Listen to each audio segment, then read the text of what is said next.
কালকে থেকে বিশেষ করে যে ভিডিওটি প্রকাশ করার পরে অনেক এই ঘটনার পর তিনি দুঃখ প্রকাশ করেছেন যে বিষয়টি ঠিক হয়নি।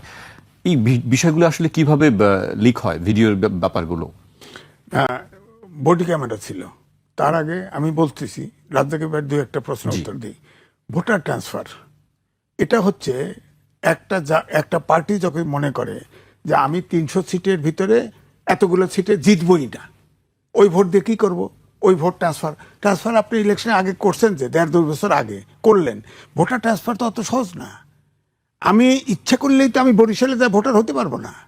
ইচ্ছা করলে ওখানে আমি থাকি, আমার তো যৌক্তিক প্রমাণ লাগবে। সেখানে ইলেকশন কমিশনের অনেক ঘুষ দিয়ে ভোটার ট্রান্সফার করে ফেলছে। এবং আমি বলছি 7 লাখের মতো ভোটার এই ভোটার ট্রান্সফার করছে। ওখানে ধরেন একটা ভোটে 5,000 ছোট আছে, অবৈধ না, ঠিক আছে মানলাম, কিন্তু অবৈধ না। কিন্তু ভোট এটা এক ধরনের কারচুপি, ভোটার কারচুপি। আপনি যেখানে 5,000 ভোট আছে ওখানে 5,000 ভোট নিয়ে আসলেন, ওই সিট তো ফেলই করবে, এই সিটে জিতবে, এই ভোটার কারচুপি। আপনি ধরেন বিদেশি প্রবাসী ভোটার বানাইছেন, প্রবাসী ভোটার এখানে পোস্টাল ভোটার তো বাংলাদেশের ভিতরেই আছে। আপনার লাভ মেরে প্রবাসী সরকার তো এটাকে বলি আমি, প্রবাসী সরকার প্রবাসী ভোটটা হ্যান্ডেল করতে পারবেন না, করছেন কেন? ওখানে আপনার এই সংবিধান অনুযায়ী সাংবিধানিক সরকার, সংবিধানে আছে প্রবাসী দ্বৈত নাগরিক ভোটার হতে পারবে না, প্রার্থী হতে পারবে না, সব ছেড়ে দিচ্ছেন। ওখানে দ্বৈত, আমি তো একটা টেলিভিশনে রাত্রে কথা বলতেছি, আমেরিকান সিটিজেন, সে ভোটার হয়েছে, সে ভোট দিবে। সে যদি ভোটার বানাইলেন, সে যদি প্রার্থী হতে চায়, কি করবেন বলেন? এইসব গোজামিল তো হবে না। তারপরে ধরেন ভোটার, রাতের ভোট দিনে হয়েছে না, ভোট কেন্দ্রে লোকই যেতে ব্যাপার নাই। আপনি সিল মারলেন, ডক্টর ইউনুস বলতেছে তরুণরাও জিতবে, মন্ত্রীও হবে। হ্যাঁ, এবং সব সময় এ যাবৎকাল দেখছি জামাত এনসিপি একসাথে বললেই সেই কথাই বাস্তবায়ন হয়। এখন জামাতের পক্ষেও তো বলে, জামাতের পক্ষে যখন সরকার ফর্ম করে তখন প্রথম জামাতের নাম লইছে না, কয়েকবার লইছে না। এখন তো বোঝা যাচ্ছে এটা তো ইউনুসের সরকার, ইউনুস পক্ষপাত করতেছে, হানা ভোটে হার পক্ষে ক্যাম্পিং করতেছে। তো তাকে এনসিপিতে জয়েন করুক, নাহলে জামাতে জয়েন করে ক্যাম্পিং করুক, সমস্যা নাই। তো ইউনুস তো নিজেই কারচুপি করবে বলে মনে হচ্ছে, নিজেই কারচুপি করবে। সুতরাং এই সন্দেহ তো আমার ভিতরে আসতে পারে। রাজ্জাক সন্দেহ না আসে, উনি অ্যাডভোকেট মানুষ, ওনার তো যত ঝামেলা বাঁচবে ওনার তো ক্লায়েন্ট পাওয়া যাবে তত। আমি তো ঝামেলা চাই দেশে, আমি তো ঝামেলা দেশে, সুতরাং সন্দেহ। এখন বলেন ওইখানে একবার এনসিপির এক নেতা, নাম বলবো না, বলছে প্রয়োজনে আমরা সেনানিবাস উদয় দেব। তখন আমি যে কথা বলছিলাম সেইটা আমি বলতেছি, সেনাবাহিনী কিন্তু চুমু খাওয়ার জন্য ট্রেনিং দেওয়া হয় না, সেনাবাহিনীকে মানুষ ফাইনালি হত্যা করার ট্রেনিং দেওয়া হয়। ওই বেটায় ডাক্তার শিক্ষিত হয়েছে, তার বডি ক্যামেরা রয়েছে, ওই যে এমপি, তার বডি ক্যামেরায় সব রেকর্ড হচ্ছে। ওই বেচারা তাকে ছাড়া কোনো কথা বলে নাই। তাকে বলা হয়েছে তার নিরাপত্তা দেওয়া হবে, খালি আর্মসটা নিয়ে ভিতরে না ঢুকলে, ওটা তাদের বারণ আছে। আপনার সব জায়গায় এটা তো বোঝা যাচ্ছে যে আমাদের ক্ষমতায় গেলে তো ক্যান্টনমেন্ট তো উড়াই দিবে। সুতরাং তাকে গ্রেপ্তার করে নাই, এইটা আমার অভিযোগ সেনানিবাস সম্পর্কে। তাকে ঢুকতে দেয় না এটা না, সে যা ভাষায় বিয়ে করছে। আমি তারেক রহমানের প্রতিদ্বন্দ্বী, আরে বাপের বেটা, তারেক রহমানের ওই পাস করবি তুই বেটা, ওইটা দেয়। আর তার বলছে তো আপনি অস্ত্র রেখে যান, অস্ত্র রাখার একটা এমপি বারবার তাকে ছাড় বলে কত বিনয়ের সাথে করতেছে, সে যাবেই। হ্যাঁ, শেষ পর্যন্ত তার সিনিয়র অফিসারকে লাগাই দিয়েছে, তার সাথে আবার টেলিফোনে কথা বলছে। আইন তো ভাঙতে পারবে না কেউ, কারণ এটা সেনাবাহিনীর বোর্ডের সিদ্ধান্ত। ওখানে আপনি অস্ত্র অনেক সারা রাস্তায় রাস্তায় গাড়ি চালা যায়, কি ট্রাফিক ভেঙে ছুড়ে যায়, আমরাও যাই। ক্যান্টনমেন্টে ঢালদার ঢুকলেই, জাহাঙ্গীর গেটে ঢুকলেই তো সোজা হয়ে যান, আর তো থাকেন না। এবারটা এমপি দাঁড়াইছে, সোজা হয় না, ওরে ঘেটটির দেওয়া, ওকে গ্রেপ্তার করা উচিত ছিল, গ্রেপ্তার করে বুটের গুতায় ওরে আক্কল দিয়ে দেওয়া উচিত ছিল। ছেড়ে দিতে কেন ওকে? এখন আবার দুঃখ প্রকাশ আছে নাকি? আপনি গণহত্যা করে দুঃখ প্রকাশ করবেন, মাফ হয়ে যাবে? আপনি ক্যান্টনমেন্টের গেট ভেঙে দিতে চান, আপনি মাফ করে দেবেন? ওকে মাফ করবা না, ওকে গ্রেপ্তার করা উচিত এবং ওকে বুট দিয়ে ফেসানো উচিত, যাতে সারা দেশের 18 কোটি লোক বোঝে সেনানিবাসে এটা করা যাবে না, সেনানিবাসকে বিতর্কিত করা যাবে না। আমাদের শেষ শাস্ত্র যেমন বিচার বিভাগ, তেমনি সেনানিবাস। আপনি সেনাবাহিনী তছনছ করে গেটের ভিতরে কতক্ষণ বলে ঝগড়া করছে, কিন্তু কেন? ওর তো বেটার খেয়ালই নাই যে বডি ক্যামেরা আছে। এখন ইলেকশনে বডি ক্যামেরা কিনছে, দিবে কিন্তু এই সরকারও চিন্তা করছে, ইলেকশন কমিশন। ওই বেচারা ট্রেনিং আছে, ও তো বডি ক্যামেরা সব ভিডিও করে ফেলছে। এখন কয়েক বডি ক্যামেরা করলে আজিজ ভাই, আপনার বক্তব্য শুনছিলাম আমরা। আমি এই বিষয়ে রাজ্জাক ভাইয়ের কাছে শুনতে চাই, আপনি ঘটনাটি কিভাবে দেখছেন? ভাই, ঘটনা আমি কি বলবো, এটা তো খুব সেন্সিটিভ জায়গা, তবু বলছি। আমি এই ভিডিওটা দেখছি, আপনি ক্যান্টনমেন্টে যখন ঢুকবেন, আপনি সশস্ত্র থাকেন, কোনোভাবে আপনি ঢুকতে পারবেন না। ইভেন যদি গানম্যানও আপনার থাকে বৈধভাবে, গানম্যান তো বৈধ থাকলে আপনি ঢুকতে পারবেন না। বাট বিধান আছে, বিধান হলো ক্যান্টনমেন্ট বোর্ডের কাছ থেকে আপনি আগাম পারমিশন নেবেন, অথবা স্টেশন কমান্ডার থাকে তাদের কাছ থেকে পারমিশন নেবেন। তো সেক্ষেত্রে সেই পারমিশন নিশ্চয়ই তার ছিল না, থাকলে তো আর এত বাকবিতণ্ডা হইতো না। পাশাপাশি সে অনেকগুলা বাজে কথা বলেছে। আরে জিব্বা দিয়ে সাইডে তার আমি বলি, পরিষ্কার শুনুন। করে ওর জিব্বা কেটে দেওয়া উচিত। আচ্ছা শেষ করি, আমি বলে নিই। জিব্বা দিয়ে রাস্তা চেটে দেন তারেক জি আসলে, বা তারেক রহমান সাহেব আসলে। প্লাস তারেক রহমান সাহেবেরও তো সাথে গানম্যান মানে তার সিকিউরিটি লোক থাকে। এই সমস্ত তুলনা সে করছেন।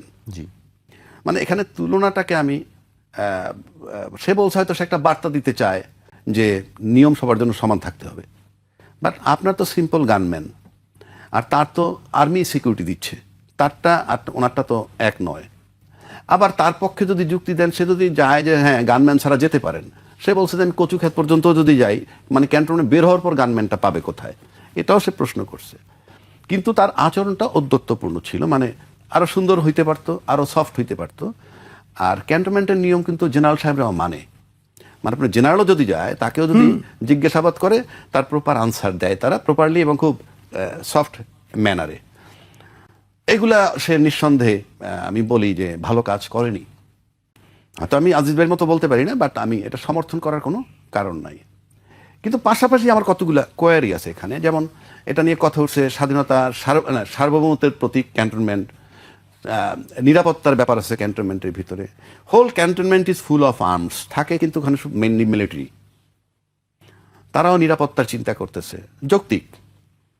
এবং আপনি গানম্যান নিয়ে যেতে পারবেন না প্রায়র পারমিশন ছাড়া, যৌক্তিক।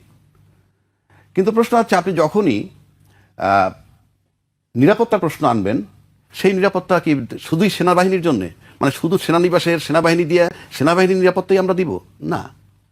দেশের সার্বভৌমত্ব দুইটা ধরন আছে, একটা এক্সটার্নাল, একটা ইন্টারনাল।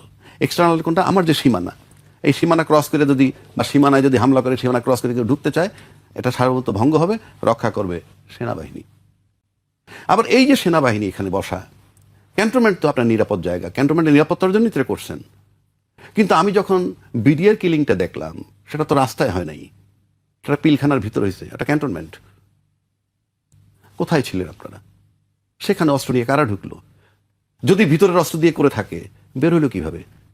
নিরাপত্তার প্রশ্ন বলছেন, আপনি তো নিরাপত্তার প্রশ্ন বলছেন। নিরাপত্তার প্রশ্ন, 57টা অফিসার মারা গেল ক্যান্টনমেন্টের ভিতরে। আপনি যদি আপনার নিজের নিরাপত্তা দিতে না পারেন, আপনি রাষ্ট্রের নিরাপত্তা কি দিবেন? It's a question mark. 2 নম্বর, অনেক সেনা অফিসারের প্রবেশ নিষেধ ক্যান্টনমেন্টের ভিতরে। অনেক অনেক সেনা অফিসার কিন্তু রিটায়ার্ড, কিন্তু প্রবেশ নিষেধ। কেন নিষেধ করছেন? ক্যান্টনমেন্টের কাছে প্রশ্ন করলে তারা বলবে নিরাপত্তার প্রশ্নে। বাট 57 জন অফিসার মারার দৃষ্টান্ত আমি ভুলবো না। এটার ব্যাখ্যা কি? তার তো ক্যান্টনমেন্টের ভিতরে মারা গেছে। 2 নম্বর আসেন, এই ঘটনাটা ঘটছে বেশ কিছুদিন আগে, কতদিন আগে তা আমি জানি না। বডি ওন ক্যামেরা কার ছিল? শুধুমাত্র ওখানে সেনা অফিসারদের, অফিসার না, যারা গেটে ডিউটি করে তাদের ছবিটা কিন্তু এমপি ওকে, সেখানে তাদের ক্যামেরায় ধারণ করছে। আমি নিশ্চিত করে বলতে পারি ক্যান্টনমেন্টের অন্তত 50-100 গজের দূর থেকে কেউ মোবাইল দিয়েও ছবি তুলতে পারবে না। It is so secured. তাহলে বডি ওন ক্যামেরায় সেইটা বের হয়ে গেল কেমনে? এটা জুলকার নায়েক সাহেবের, আমরা ফেসবুকে দেখছি, উনি নাকি এটাকে আপলোড করছেন প্রথম। উনি পেলেন কিভাবে? তাহলে সিক্রেসি আপনি রাখতেছেন না, প্রাইভেসি, সিকিউরিটি, এটা তখন থেকে বেরোইছে। আমি যে নিরাপত্তার দোহাই বারবার দিতেছি, আমার দেশের আভ্যন্তরীণ নিরাপত্তা রাখার দায়িত্ব এই সেনাবাহিনীর। 57 অফিসার তো বললামই। ইন এডিশন আয়নাগর, মেজর সিনার বুকে তাজা গুলি মারছে পুলিশ। এটা কিন্তু আপনার আভ্যন্তরীণ সার্বভৌমত্বের ভিতরে পড়ে। গত 16 বছর কি হয়েছে আমরা জানি।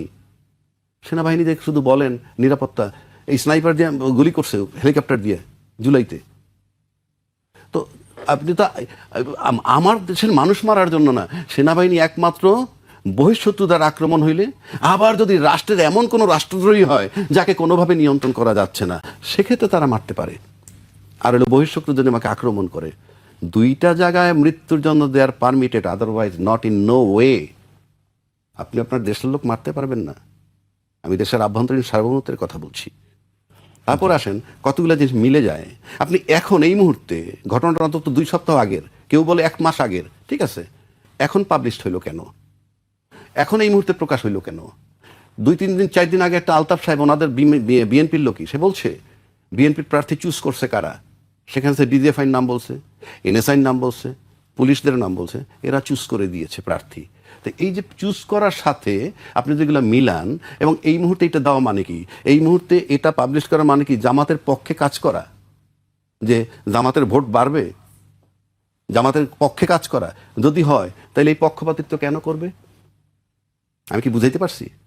আমি আবারও বলছি, এটা কি জামাতের পক্ষে করা, যে জামাতের ভোট বাড়বে, নাকি জামাতের মাধ্যমে সিক্রেসি, মানে জামাতের ঘটনাকে কেন্দ্র করে আমার সিক্রেসি, প্রাইভেসি যে বাইর হয়ে গেল, সব কিছু মিলে যদি জামাতকে দায়ী করে, জামাত কি ভোট বেশি পাবে? যদি ভোট বেশি পায় সেজন্য করে থাকলেও তো জামাতকে ফেভার করছেন আপনি। কি রাইট আছে তাইলে তার?